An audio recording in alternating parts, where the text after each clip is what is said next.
Welcome to Boice Willis Clinic, and we are with a relatively new physician here, and you all are going to be really glad that we have got him in Rocky Mount. Hopefully you don't need him, but I'm afraid it's kind of goes along with aging that a lot of people would do.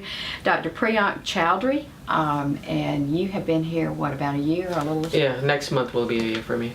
And double board certified in internal medicine and rheumatology. Yes. Rheumatology, golly, I see people in your waiting room and a lot of them look like they have pain, they're in pain. Mm-hmm. Tell us exactly, I did some research on it and I thought I knew more than I did, but basically what causes it and who gets it?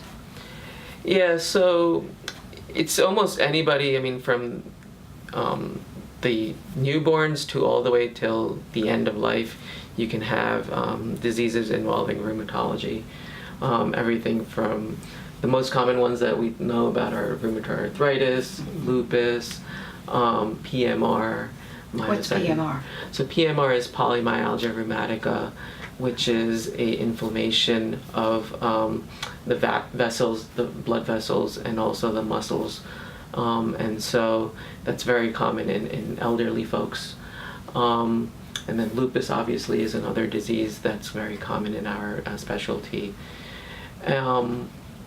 Vasculitis in general, which involves a wide spectrum diseases, Sjogren's syndrome, which is related to lupus, and then even just simple things like osteoarthritis, which is just general wear and tear joint disease, or tendinitis, which involves the tendons, so carpal tunnel, Gelfer's elbow, tennis elbow, Achilles tendinitis, plantar fasciitis. Those are all kinds of tendinopathies where the muscles or the tendons are inflamed. What drew you to specialize in this? Yeah, so as you can tell, it covers a wide spectrum of the body. So I initially, as you said, I was certified in internal medicine. So I enjoyed internal medicine where you get to deal with the entire body.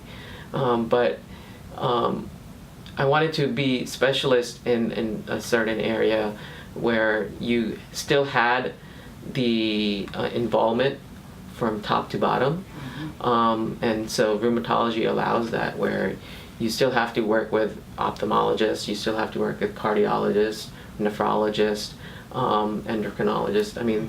They all play a role, and so you don't become secluded in one organ or one part of the body, and you still have to you still get that exposure to the entire patient, which is important. Yeah. Is it true that, and I've always thought that if somebody's mother or father had arthritis, that they were more prone to get it? Is that accurate? That's absolutely accurate, yes. So they're more prone to getting it, but they're not guaranteed. So just like if your parents have diabetes, you're more likely to have it, but that doesn't mean you will. And so same thing with rheumatoid arthritis, for example. A lot of patients ask me, why do they have it? And I can't give them a clear answer. I can say, yes, it's based on your genes, but also smoking plays a big role. And so I always counsel patients to quit smoking because it improves their ability to take the medications and respond to the medications well, but also reduces their disease activity, as we call it. Also, there's sometimes infections that lead to some triggers where you can have a bacteria, and after that the patient gradually starts to develop these symptoms where they're having these joint pains, other issues. So there's a combination of things, but we are not exactly sure who or when they'll get it. And we just have to wait and watch sometimes. One of the real benefits of having you here locally is that I would think early intervention and early diagnosis can, at best, stop the progression or at least slow it down. Of course, absolutely. So I explain to my patients again that rheumatoid arthritis or any of those other autoimmune diseases, it's a chronic disease, just like diabetes or high blood pressure. There's no cure for it. So the best thing we can do is to control it and reduce its progression, like you said. And so many of these medications that we use are to reduce, are called immunosuppressives, where we're trying to reduce the inflammation, reduce the disease activity, and thus prevent them from getting worse joint deformities, prevent them from getting swelling in their joints. Also, sometimes it can start to involve their other organs, including eyes, lungs, heart. And so those are the things that we need to look out for. And that's why it's important to see a rheumatologist on a routine basis instead of once in a while. Are you seeing good research? Are there drugs that you feel better about than when you first went into this field? And are you seeing things in clinical trials that offer additional hope? Oh, for sure. Oh, yes. So every year, there's more and more medication options coming out. And definitely it's been a few years out of my fellowship training, and for sure there's been new medications. Now it feels like, as you probably know, there's like probably dozens of high blood pressure medications we can choose from, and every person's on a different medication for their blood pressure. And it's almost starting to feel like that with rheumatoid arthritis and psoriatic arthritis, where the options are more than what we actually are using, because most of the patients end up liking or responding to one of those treatments. So yes, the types of treatment, the options, the modalities where are increasing for sure. We had a research meeting last month, and there's definitely great research coming out to even provide other options for those patients that are not doing well on the ones that we have already tried on them. Well, you came to an area where our demographics are skewed more to older people. Of course. And this is generally associated with whether it's abuse through life or lifestyle changes, or it comes on more likely for older people. Do you also treat gout? I do, yes. Gout is another one of those diseases that is treated by a rheumatologist. So we call that a crystal arthropathy, because gout crystals develop in the joints.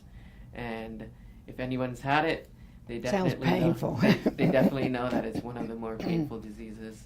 The line I usually hear is, I wouldn't wish it on my worst enemy. Wow. When they've had it. So it's definitely a pretty bad, painful disease. And there are some really pretty good new drugs for that, right? Yes.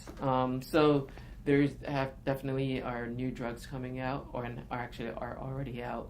One of them actually was made in North Carolina at Duke. One of the physicians there discovered it, and they've had great research with that and great response to for really bad, severe gout. The good thing is the older medications that we use are still very effective, and they work well, but you just have to make sure that you're being monitored on a routine basis. And that's the case actually with all the rheumatological medications. They're very effective, but they also come with their side effects, and so it just requires a physician to monitor them to make sure that nothing bad is happening.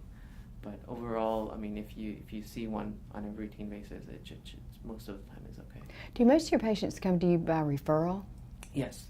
So it's a referral-based practice to make sure that they're coming to the appropriate place. Sometimes the patients are sent, and they're supposed to see the eye doctor, and then sometimes they end up at a rheumatologist. So for that reason, we ensure that they're coming to the right place, so they're not, driving an hour or two to get here, and then they're at the wrong place. Give us an example of somebody who might come to you and you're really able to intervene to stop progression of something, and how that might impact their life. Yeah, so there is a baker, and she came to me about earlier this year in the springtime with just really severe joint pains and swelling, and just was having trouble getting up in the morning with a lot of stiffness. And gee, I thought that was normal. and actually, no, it's not. So I mean, most people they normalize it and they feel like these pains are okay and it's appropriate for age. But believe it or not, I mean, most people shouldn't be having pain like that. So even with her, that was the case, where she's been going on for a few months with that. And I started her on some medications I tested her, got some x-rays, and I was pretty sure about the diagnosis that she probably had rheumatoid arthritis, and I started on treatment. Now, unfortunately, with most rheumatological treatments, the medications take a good month or two to start working. So for that first few weeks, when they're hoping they'll get better, it takes some time. And there, I usually give them some prednisone or some cortisone shots or something to help them out and bridge that time. And eventually, she started noticing that her pain, her stiffness was getting better, her joints were improving. And after a few months, she came back to me and she was very, very excited and very thankful that she was back to normal. And that was her lifestyle. I mean, it was really encroaching on that as well as her sleep. Yeah. And now, if she hadn't, are you able to somewhat stop the progression then by what you're doing? That's right. So when we do x-rays of the joints, what we're looking for is erosions. Because when bones get eroded away, that means that the inflammation in that area is very high. And that's a sign of high severity of the disease. Thus, we have to be aggressive with the therapy and try to make sure that those erosions don't get worse. So I get a lot of testing in the beginning, and most of my patients know that, but that's because I want to find out what their baseline is. And after that, a year after that, I would do x-rays to make sure that the joints are not getting worse, or if the erosions are not getting worse, because that would be another sign that you might be feeling better. Sometimes the patient feels well, but the bones might still be eroding away, and that would be a sign for increasing therapy or adding something to reduce or prevent those from getting worse. When would one do surgery? So in the most cases, I would say very unlikely. And it would only be if the joint deformities because of the arthritis is limiting them to the point where they just can't use their hands and they just can't perform simple tasks or things like that. So that's where, and I would send them to the hand surgeon or orthopedic surgeon if they qualify or if they think it would be appropriate for them to have that. In reading about a lot of the drugs, you mentioned side effects, and that's very crucial that people stay engaged with you, because they're immunosuppressant, and so there are other things that a lot of them are, I think, and that could allow other things to happen if they're not careful. Exactly. Yeah. So the side effects, I mean, you've probably seen the biologics such as Humira or Cosentyx on TV, and so the list is very long at the end of the commercial, where they mention you could get this. They're scary. This, I know. Yeah, you sit there and you think, "Whoa!" But you know, that's if they're monitored closely, of course.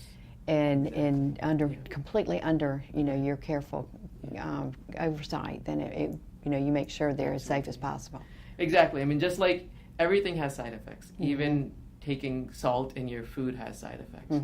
But obviously, if you do them carefully in moderation, you can use those things without any of those bad things happening or the side effects occurring.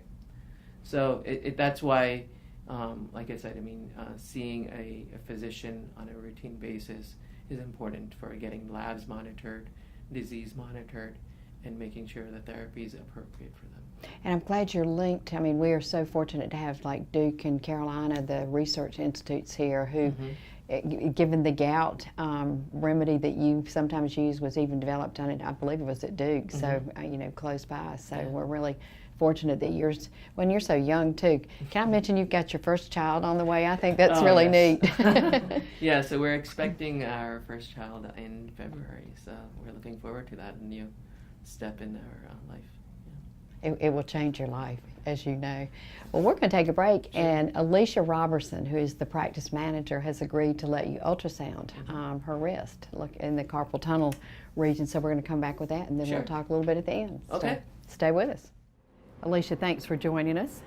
You are going to be the person on whom he's going to demonstrate the ultrasound. And Dr. Chowdhury, this was really wonderful that you were able to get that piece of equipment here, isn't it? Oh yeah, I mean the ultrasound machine is a very important tool in our practice, especially in rheumatology. It can help in many ways to look at the joints, and it has been growing in use because it's cheap, it's easy, it's fast, and you can get answers and results very quickly. Mm-hmm. And do you use it like when you're sticking a needle in or something, it would show you exactly where to do it in real time and that type of thing? That's exactly right, yeah.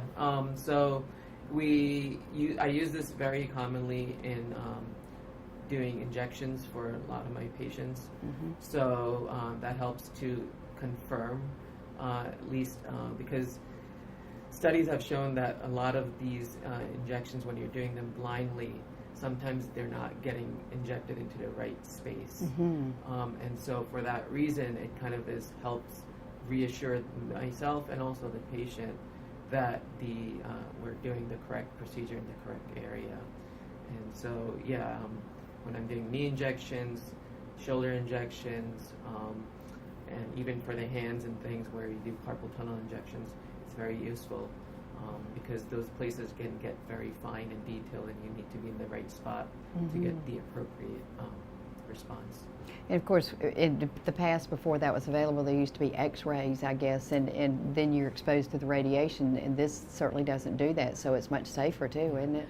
It is safer, though I would say that, x-rays are still a very important part for us. Mm-hmm. We still use them to look at the anatomy and look at the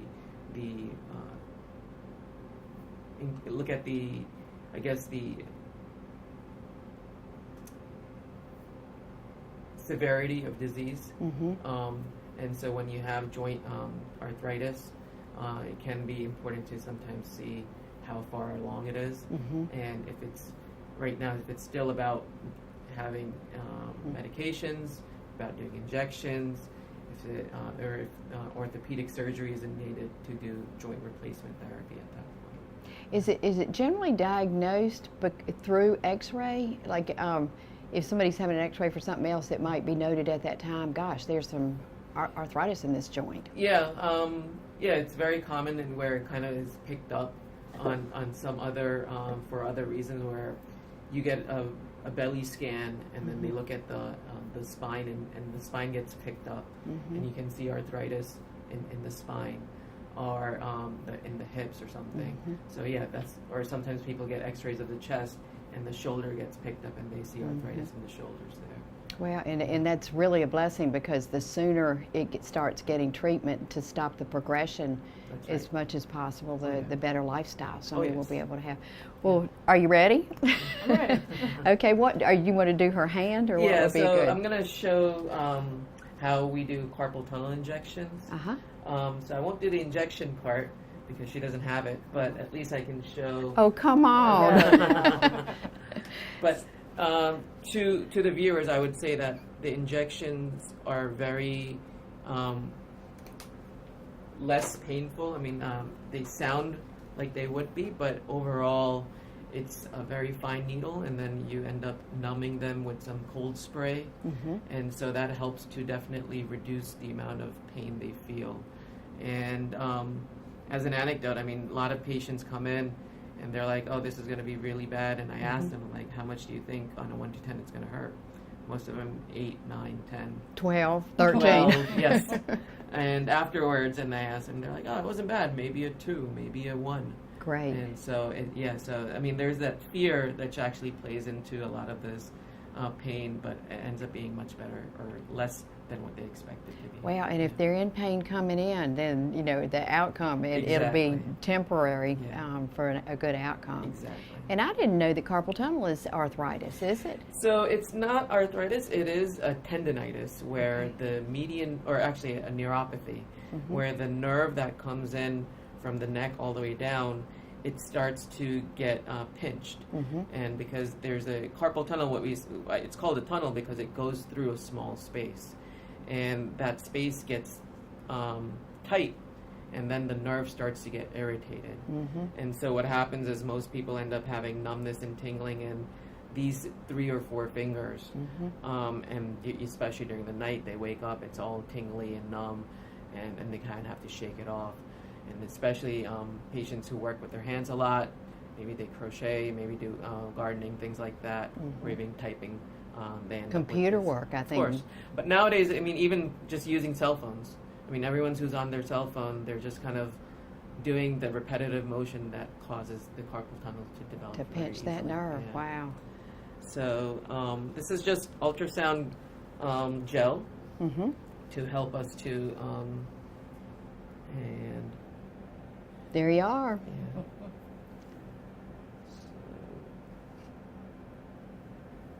And there it is. That one right there is the median nerve. That looks like a nerve to me, at least.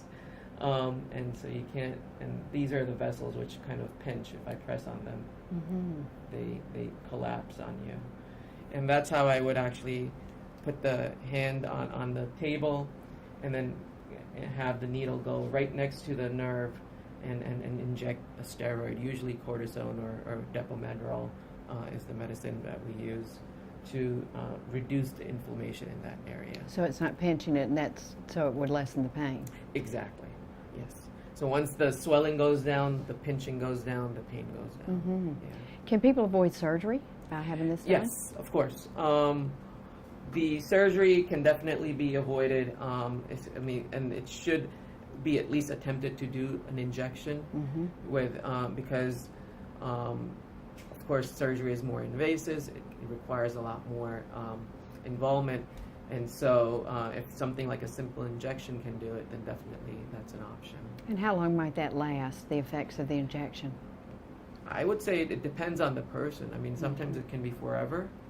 Ooh, wow. Sometimes it depends if they end up having to, or if they keep on doing those bad things again and again, depending on their job or whatever their hobbies are.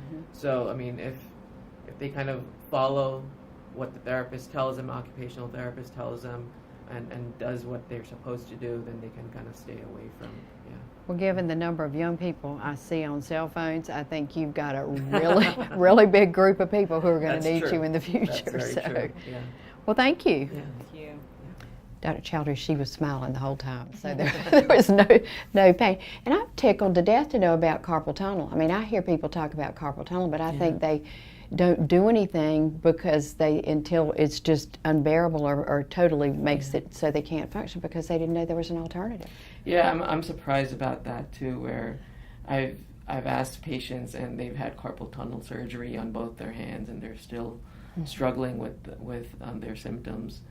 And it's a shame when you can try conservative management, simple things like medications, therapy, exercises, before even doing the injection.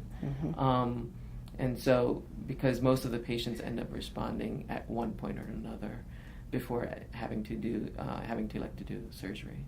Well, and in your field, the amount of limitation of just life functions, whether it's feeding oneself and all sorts of things, with the progression of the disease can really close the world of a person who could otherwise remain very active. Yeah, that's unfortunate. I mean, there's definitely a big emphasis to make sure that we appropriately respond to that or treat for that. And so that's some of the questions that we ask during the visit as far as what they're able to do, if they can bathe themselves, if they can button themselves, if they have trouble making coffee in the morning, things like that, because that can also help to understand what their disease is like. Because sometimes they'll say, oh, no, I'm doing fine, but eventually if you get to the bottom of it, there's actually more to it. And a lot of older people don't want to complain. I know a lot who do. Yes. But, they try to be polite and whatnot. So I'm glad that you push on that, because truly what you do, I mean, I'm so pleased that you're here, because we need someone, because you're really dealing with huge quality of life issues. Right. And again, people are referred. They come to you by referral. I guess anybody in town, who would know about you could refer and make an appointment. The doctor's office would call and make the appointment, and you would see them as soon as possible. Yeah. And do you engage other people in Boice Willis, like therapists, physical therapists? Do they ever help? Absolutely, of course, every single time, or most of the time. We're very closely associated with the physical therapist, occupational therapist, nutritionist, and also, all the other specialties like dermatology, nephrology, because, like I said, rheumatology diseases span a wide spectrum, so it requires help and assistance from many other people. I bet when you see people come in whom you saw coming in terrible pain, and all of a sudden, like the bakery you mentioned, it's manageable, that has to be tremendously rewarding. It definitely is. That's one of the reasons why I chose this specialty, is you get to make these lifelong relationships with these patients, at the same time get to see their response and eventually improve, and so it definitely is a good feeling. Yeah. Great. Well, it's a pleasure meeting you. Very nice meeting you. Hope I don't need you anytime soon, but if I do, I'm so glad you're here. Thank you so much. Thank you. Thank you for watching us.